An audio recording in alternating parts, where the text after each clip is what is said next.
welcome to this mini-series, Find Your Creative Voice. This week we're digging into practical, powerful steps to help you find your way of working, finding your creative voice and your confidence, and flying your freak flag. If you like what you hear, the doors are now open for our 8-week online course, Find Your Creative Voice, Fly Your Freak Flag, and we'd love to see you in there. Just visit www.thegoodshipillustration.com/freakflag, or you can just Google Freak Flag course and ta-da, there we are, and you can read all about it.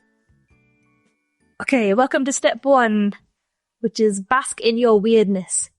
We got a good question about this when we were at Art Club the other night, and somebody asked, what if the voice that's emerging isn't the one you like?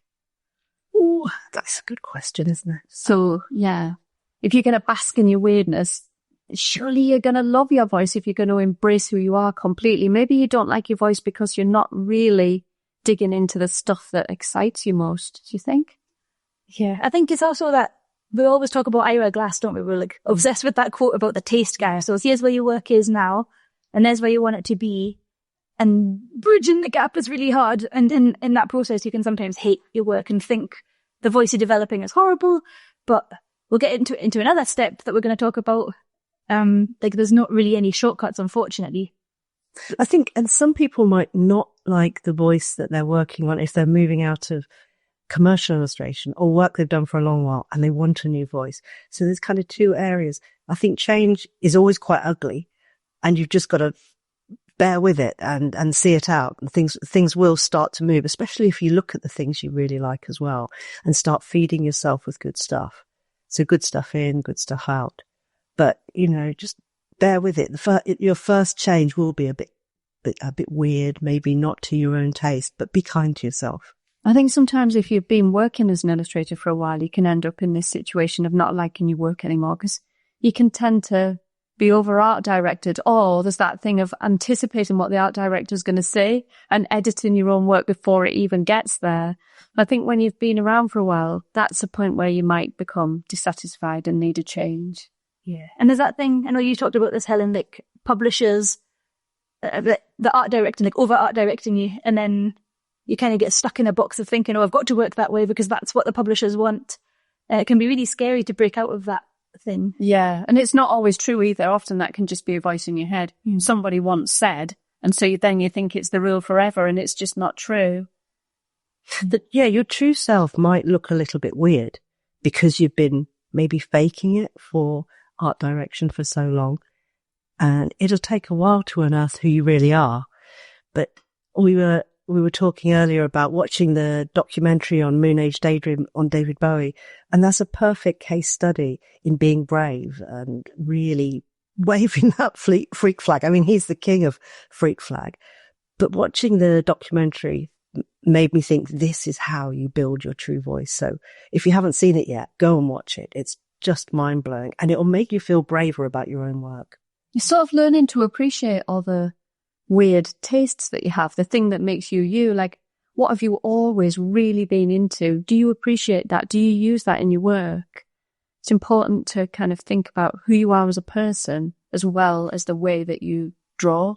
Yeah. And especially if the things that you're like a bit embarrassed about, they're the best fits. Yeah. And there's when you get the juicy stuff, because they're like, nobody can know this. But I'm like, for instance, I was obsessed with Eminem as a teenager. And now when I tell people that, they're like, really? And also, the other day I was driving home from a job and I was listening to Eminem's, one of my favorite Eminem albums. I was like, why was I allowed to listen to this when I was 12? It's terrible. He's talking about awful things and swearing constantly, but I just absolutely loved it. And I think it's because he was just so naughty. Like, it was the naughtiest thing I could possibly be listening to because he was talking about these terrible things and swearing constantly. And I loved it. And I know there's something, I don't know where that comes into my work now, but maybe that tiny sprinkling of rebellion and being like, yeah, getting away, like, I don't know, I feel like I'm getting away with things. Totally get that. I always made friends with people who were much noisier, much louder than I was, and much more daring or naughty than I was, because I could just reflect, like, live in their shadow. Oh, it'd be so brilliant. Vicariously. Yeah. Hold on, but what about Katie's other persona, the folk singer? The folk? Didn't you go and sing? Oh no, you sang blues. Oh yeah, I was a blues fingerstyle guitarist for a while. I just sang previously. Amazing. I can't believe this. This is when you were literally a child, weren't you? I played guitar until I was 14, and then so I used to go to open mic nights with old men, and I would play guitar and stuff. But I stopped because every time I sang, I would cry, and it was really embarrassing. Especially when you're 14, there's like a pub full of old men, and they're just like, I think I felt it too much and would cry, and it was just like, oh, just a cat. It's incredible. I mean, all of you, you were really living your freak flag. That age when everyone's telling you to conform and other teenagers really put pressure on you to be normal. But you were at it. Even things like at house parties, if I got tired, I'd just go to bed. And that was always one of my like rebellious things. I wasn't like a proper rebel. I was just like, I'm tired. This party is over for me. And they'd be like, whoa, you go to bed? You're crazy. It's going to use up all the things that make you you now. Yeah. And it's so fun to dig into those. I think that's something inside the course. Seeing people dig into their freak flag and all the things of their past is really interesting. I think there's nothing more boring than being a pleaser. If everyone's kind of held to task especially in terms of their work, but what does the audience want? What does the client want? Let's all work to please that. That's why we've got this huge morass of similar looking work, because everyone's asking, how will I get work? How do I fit into this genre? Don't fit in. Make yourself unique by doing what you really feel, not what you think should happen. But it takes a while to start listening to that voice and also valuing what you like, because you can think, surely no one's interested in the weird stuff that I like. But actually they are. And if you start drawing about that, I mean, I regret that I didn't draw about the things that I really like pearly kings and queens and steam organs. And why didn't I do that when I was at art school or as an illustrator? Instead you think, oh, what's illustration? I must learn and I must toe the line. That's the worst thing you can do. I think it's because we were at school in the 90s. We've spoken about this before, about what a cynical time it was, and you couldn't show huge passion for something that was a bit weird, could you? It's true. It's such a kind of, everybody was not cynical. What's the word? You could only like something if you liked it in an ironic way. Don't you think? Yeah, I guess the 90s was really laddish, and you could only like something with irony. That's why when they talk about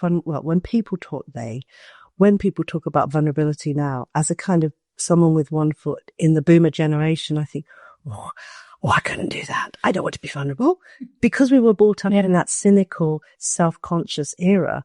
Whereas Katie, you're all about it. I watch you going about being vulnerable, and I wish I could do that.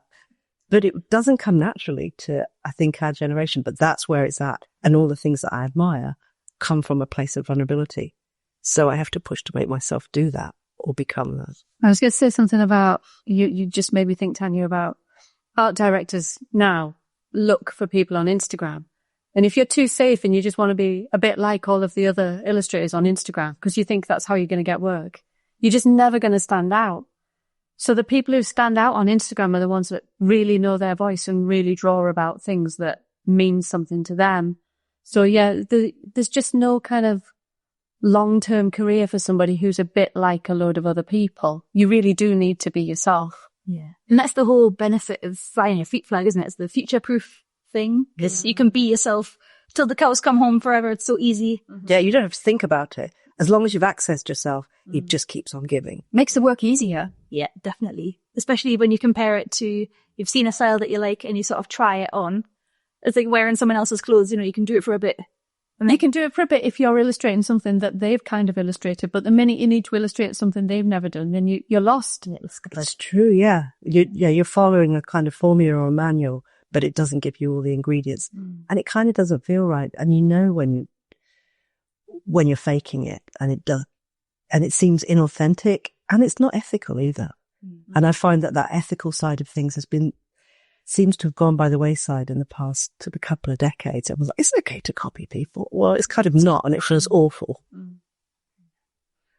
So we had some good ideas, didn't we? How to overcome some of this and how to find your creative voice. Yeah, so we've got an action step for you. So if you're feeling productive or what's it, teacher's pet-ish, you can do the action step, and that is to just notice the stuff that you love. And if you don't even have to write it down, but if you want to write it down, you can. That's going to be really helpful. You might want to draw the things that you love, and I think it's about paying attention. Yeah, paying attention and appreciate your weirdness. Appreciate all the weird things about yourself. Especially the things that you don't think would count. I mean, you can talk about colour and pattern and all the things that are visual and easy, but think about the stuff you wouldn't think counts and notice that. That's so true. Yeah. All the stuff that's not related to visual stuff, music, clothes, Yeah, make all the things that you think aren't part of pictures. God, I wish I'd made pictures about the things I really liked. I will, though. I will. I'm going to make pictures about sound systems.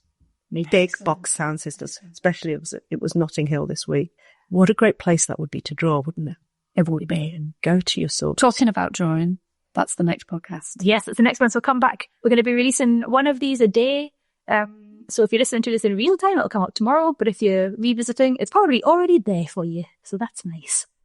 Okay. See you there. Lovely. Bye-bye. Bye. Bye.